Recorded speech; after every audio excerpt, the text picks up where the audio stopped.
Onipa mre te say share. Abusia odu die so a ntime. Abusia na bi di share kwakuni nyame adom ya say share bio. Na bia me ka say ye share say ya ye be kasa kire ye ho. Ye betu ye ho fu ye be pabra ho mo se bi gina so. Efa mo futu. Minia mesrew say wo be subscribe to my channel e wo YouTube. Ba bi di share kwaku. Na video yi any video bia e wo e ho no. Over comment, over like, wa share amount of food so and sacred. We will GD said then sister and improve to papa be a baby robin so abra. And then Arahusem be a sikakra. Now Arahusem nimu enkran she be a minyaye. And I'm a person in you, your sign FM waba. Osha matadi ye shem free, a ye be as an ebe, a shouldn't form united tuntum. Akwara kete Christonia was so 15 years abusia onuru ba bia ene yakosie ne na ayi na se na ye friend asore ma se omumedi ne ho danse me ka e atoso se akra na wo firi mu ne papa enso ye sofo ye friend asore ma so omumedi ne ho danse no menua asore foforo bi a enya asore ya akra ne ko empa danse a odi ye no e kire se akra no ya akra pa na wo hyeni nyame so na se yi a utimi se na nko de beduru achi na fofi anto ata yakosie ne na ansam wa ne pe ka fam akra de wanyini akra keto apa wasi so a wa hye ne Kristo so waso kama sei ana wo wusisi ye bie we de ankonani na nipa na o ka sei no etwa mu wo menchen asema me ka kire no se na akra ya wawi ne opinion na se onya afie du mienu na odi ewu abusia me be ka de ba ko ho asem e de kire wo ne ipa ye wa de bi wo ho no mafatu tirim se ne a wani da se wo benya no e betimi ato se wo nsan kada o Kristo ni wona da bia wo bo mpa ye ho gidie se me awose me nya afie we me pese me nyini te se me nana me pese me nya afie wo ha no o Kristo ni awutie me ma me ka no kire kire wo se fatu tirim se safie na wona na fie do no nya ye no e betimi ato se wunya na se ewo sa se wa betimi ato se wunya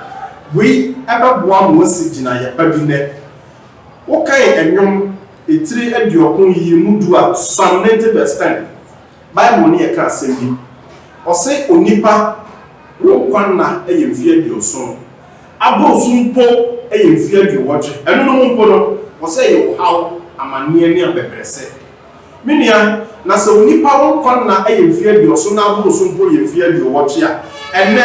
wona modan ho ahwe posters abobo ho mfie wo so busa ho se mfie adioso na Bible kan ye no ade no monye akra ya me ka no wonsem se ne ya pa akoto na twini o Kristo ni de hye bi a wa hye ne brase ye ne ya pa akosie no busa ho se se ko nyamfie wo hai bia enka won pa na me pese me busa wo ni a wo hwe me na wutie me se ni a ye wo no ne dana owu ye no o nyamfie wo ha enka won pa na abrante na wo si so a o ko ni school wie ye o be hye dwuma ase ape bibia dia ma busuan sa ka bia wo firi mu no o nyamfie wo ha me pese me busa se enka won pa na me ni Kristo ni fatu tirim se mfie wo ha na wo bo ho pa ye no ewiase ni pa nyina megiri sesa na da bia obi epre wo hye ni pa chia na kra busan sa na te se wo so nyame adom de bidin aye patenten me ka cho sesa patenten na wo dia tu tirim se wo pe no me nua mesra wo gisa no kra tu se fatu tirim se ebetimi ato me se minya ebetimi ato se wunya eno nkire se wo anya mfie wo ha me nua wo nye Kristo ni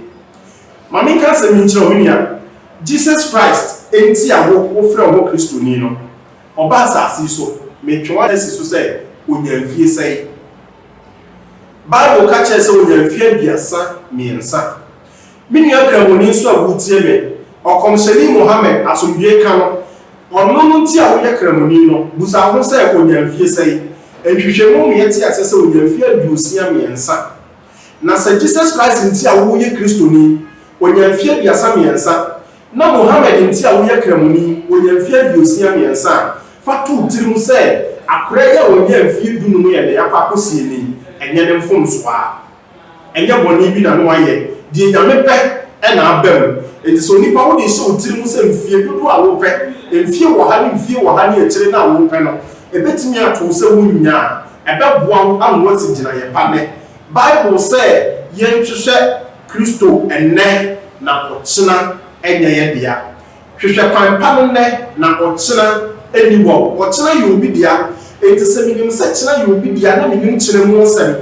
na nnɛ nko na me wa mɛsesa maadwene na metu anamɔ pa nɛ ɛno bɛboa me ama manya nyansa akoma na matumi apere ahwehwɛ Awurade baabi de hyɛ kwaku ni da bia meka kyerɛ sɛ yɛhyia se a nokora ne ka ɛden ɛne ɛbɛka kyerɛ wo na wotie ne yi a wonya nkuranhyɛ ɛne afutuo ɛde ma wo bra ma meka nokora nkyerɛ wo sɛ mfie wɔ ha ɛmma adwensakyera mfie wɔ ha ɛmfa nipa ɛmfa adwensakyera mu mfie wɔ ha ɛmfa nipa ɛnkɔ heaven na mmom kakra na wobɛnya no ne deɛ a wode bɛyɛ no ɛno ho ɛne Nyankopɔn bɛgyina so ɛde abu watan enti nya nkwa tenten ne mfie dodoɔ na wobɛnya no ɛna bɛmo anya nkwa ɛyɛ deɛ wowɔ ne nnɛ kae sɛ kyena ɛyɛ obi dia obi ayɛ mfie du no ɔkɔ deɛ obi ka ne sɛ akora yi deɛ wɔ anyini me nua ebi a wowɔ anya abɔ saa mfie du no mu no na sɛ wadwene bɔ ne sɛ wopɛ sɛ wonyini ansa na wasesa a ɛbɛtumi ato wo nnɛ ɛto na wonyina yi a me nua wo kra ɛne wahwere no baabi de hyɛ kwaku ni ɛnɛ nkuranhyɛ sɛm wei ɛna me ne wɔbɛkyɛeɛ wei na mepɛ sɛ me ne mmienu nyinaa yɛfa mu aba ne yɛde bɔ yɛ bra ɛnɛ ɛna mewɔ ɔkyena ɛyɛ obi dia na sɛ ɔkyena yɛ obi dia na sɛ nnɛ nko a na bɛtumi de asesa no adwene a ɛni kɔn sɛ mede tu me tirim sɛ mfie wɔ ha na mepɛ because saa mfie wɔ ha no ɛyɛ obi nsa no adwuma ɔpaa ɛne ɔde ma me okristoni kramoni deɛ wobɔ ne din de to ho so sɛ woyɛ kristoni deɛ wobɔ ne din de to ho so sɛ woyɛ kramoni no akristofoɔ koraa de Bible sɛ yɛ mfie aduɔson nea ɔnam no so ma woyɛ kristoni no ɔno amu wanya mfie aduɔson enti bɛyie na sesa wadwene nnɛ ɛne nkwade da ɔkyena